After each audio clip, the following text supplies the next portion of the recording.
श्रीनिवासन की बात को सुनकर अर्जुन ने काफी सोचने के बाद कहा, जैसा कि आप तो अब जान ही चुके हैं कि मैं दूसरी दुनिया से आया हूं, लेकिन मैं जानबूझकर यहां नहीं आया। मैं तो फ्यूचर से पास्ट की ओर टाइम मशीन के जरिए टाइम ट्रेवल करने के लिए निकला था, लेकिन शायद मशीन में कोई खराबी आ गई, जिस वजह से मैं यहां पैरेलल यूनिवर्स में पहुंच गया, जो कि मेरे लिए बेहद ही शॉक कर देने वाली बात है।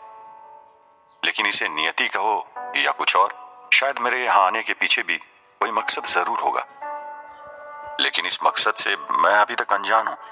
लेकिन मैं इतना जानता हूं कि मुझे वापस से अपनी दुनिया में जाना होगा। वहां के लोगों को मेरी जरूरत है। और ऐसा कहते कहते अर्जुन ने अपने बारे में प्रोफेसर श्रीनिवासन को सब कुछ बता दिया। पूरी बात सुनकर प्रोफेसर श्रीनिवासन ने थोड़ी देर तक सोचा। मुझे लगता है कि तुम्हारा कहना ठीक है, लेकिन मुझे एक बात समझ नहीं आई कि इसमें मैं तुम्हारी कैसे हेल्प कर सकता हूं। मैं मानता हूं कि तुम्हारे वर्ल्ड में मैं तुम्हारा दुश्मन हुआ करता था, लेकिन इस वर्ल्ड में मैं अभी भी तुम्हारे लिए अनजान ही हूं। तुम्हारे वर्ल्ड में हो सकता है कि मैं एक बहुत बड़ा साइंटिस्ट रहा हूं, लेकिन इस वर्ल्ड में मैं कोई बड़ा साइंटिस्ट नहीं हूं। श्रीनिवासन ने पूछा, सर, आपकी काबिलियत से मैं अच्छी तरह वाकिफ हूं, इसलिए मुझे लगता है कि इस वर्ल्ड में आप ही वो शख्स हैं जो मेरी मदद कर सकते हैं मेरे इस वर्ल्ड से दूसरे वर्ल्ड में जाने में। अर्जुन ने श्रीनिवासन से कहा, तुम जो सोच रहे हो, तुम्हारा ऐसा सोचना ठीक है, लेकिन इस यूनिवर्स से दूसरे यूनिवर्स में पहुंच पाना नामुमकिन है, जिसका रास्ता या यूं कहो कोई तकनीक मुझे नहीं मालूम। तो ऐसे में मैं तुम्हारी कोई मदद नहीं कर सकता हूं। मुझे लगता है तुम्हें किसी बड़े साइंटिस्ट को पकड़ना होगा जो तुम्हारी इस काम में मदद कर सके। श्रीनिवासन ने अर्जुन को समझाते हुए कहा, सर, मैंने आपको बड़ी उम्मीद के साथ यहां बुलाया है। मुझे लगता है कि आप मेरी मदद करेंगे। सर, मुझे आपसे बड़ी उम्मीद है। आप कैसे भी करके मेरी इस प्रॉब्लम का सल्यूशन निकालिए।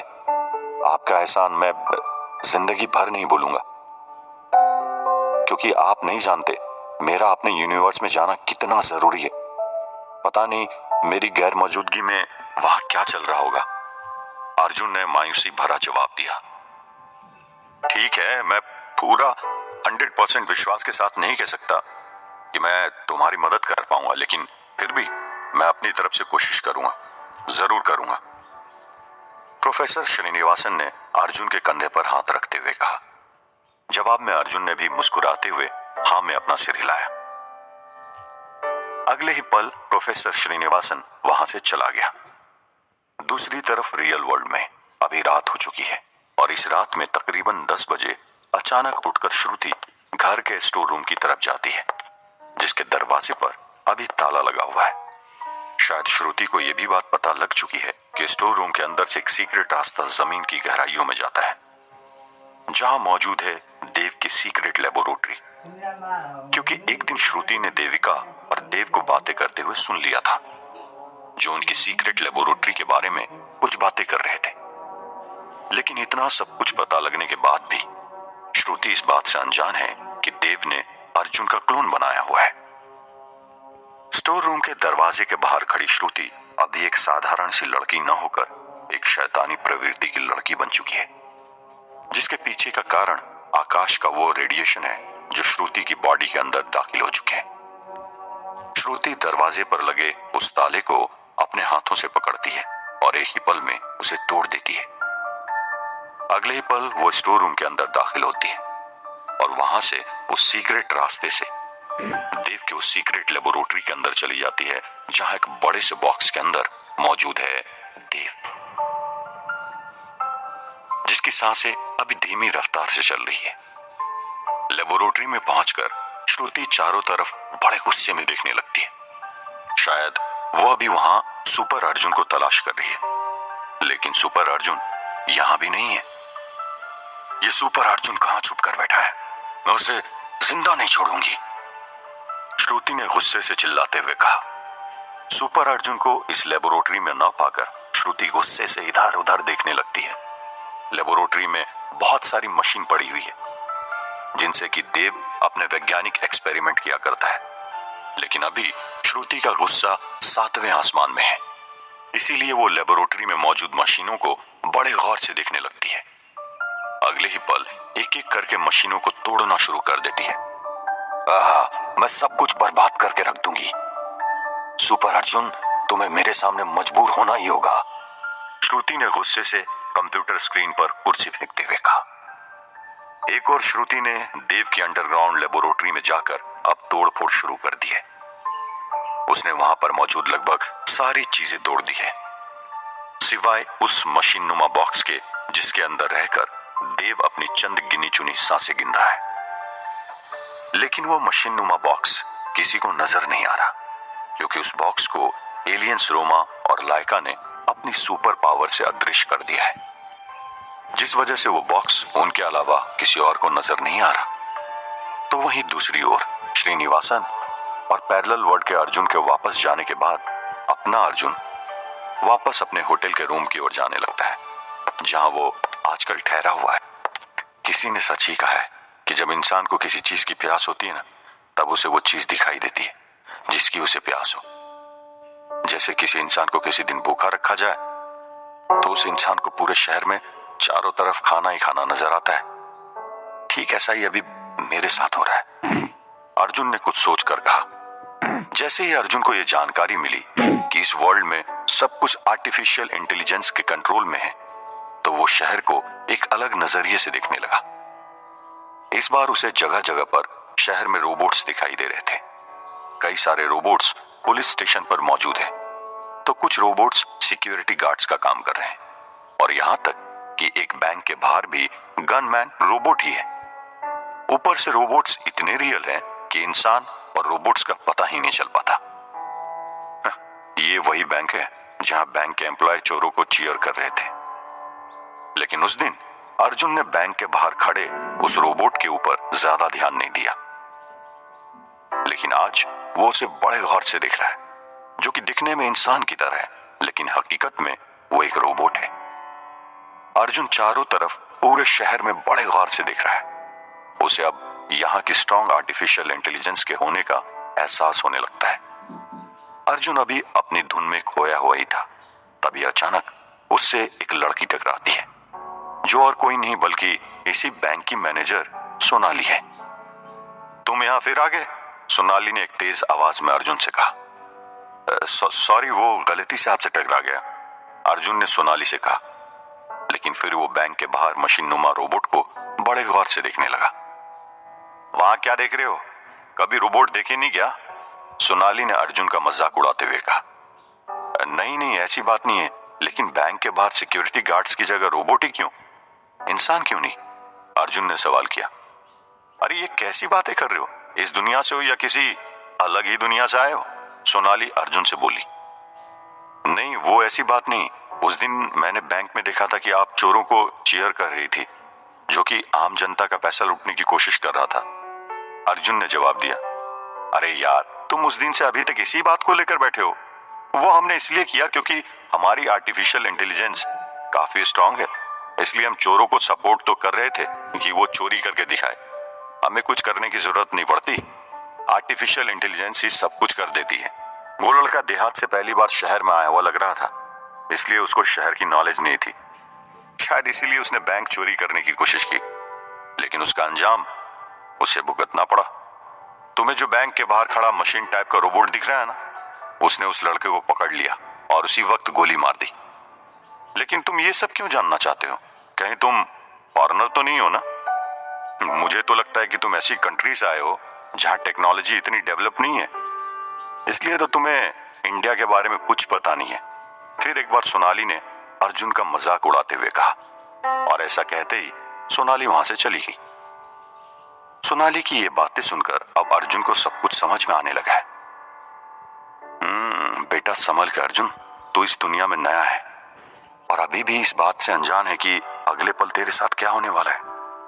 इसलिए हर एक बढ़ता कदम फूक फूक कर रखने की जरूरत है तुझे, वरना चारों तरफ मौजूद ये रोबोट कब तुझे खत्म कर देंगे तुझे पता भी नहीं चलेगा बेटा।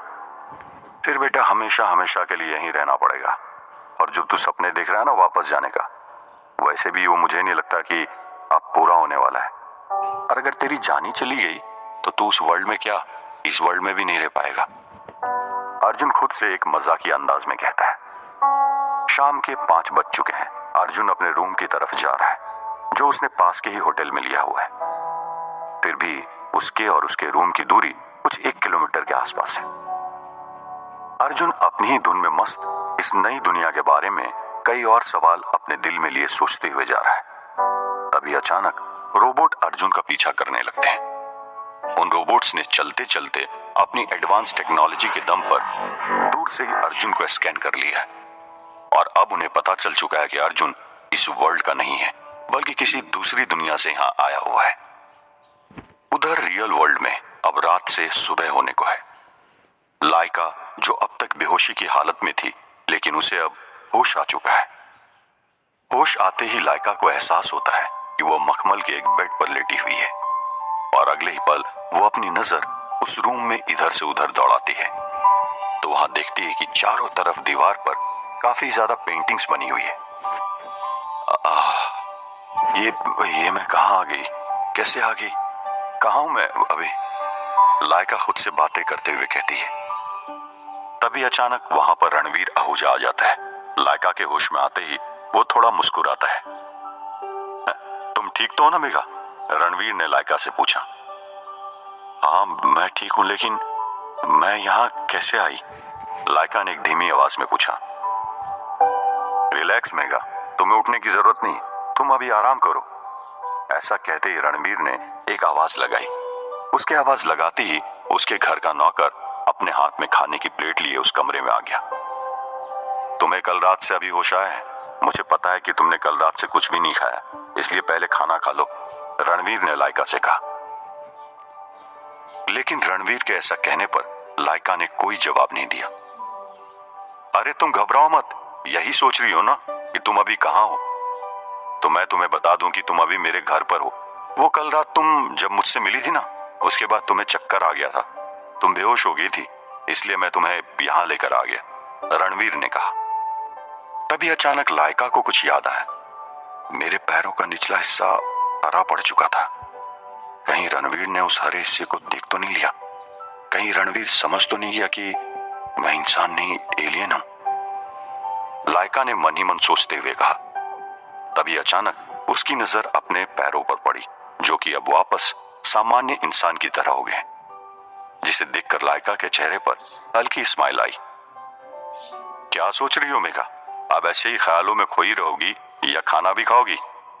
ऐसा कहते ही रणवीर लाइका को अपने हाथों से खाना खिलाने लगा, जिसे देखकर लाइका को पहले तो थोड़ा अजीब लगा, लेकिन फिर वो रणवीर को देखकर हल्का मुस्कुराने लगी, जो उसे बड़े प्यार से खाना खिला रहा था। खैर कुछ ही देर में लाइका ने खाना कंप्लीट किया।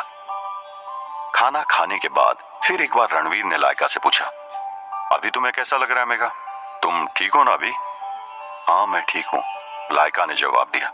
अच्छा तो अब बताओ तुम कि तुम कहाँ से आई हो, क्योंकि कल रात शायद तुम मुझसे कुछ कहना चाह रही थी कि तुम इस शहर में नहीं हो, रणवीर ने पूछा। हाँ मैं इस शहर में नहीं हूँ, मैं यहाँ जॉब की तलाश में आई हूँ, लेकिन रास्ते में ही मेरे सारे डॉक्यूमेंट्स चोरी हो गए और साथ ही मेरा पर्स भी, लाइका ने मायूस होते हुए कहा। अरे तुम मायूस मत हो मेघा, मैं तुम्हारी हेल्प करूंगा ना तुम्हारी जॉब लगवाने में, रणवीर ने जवाब दिया।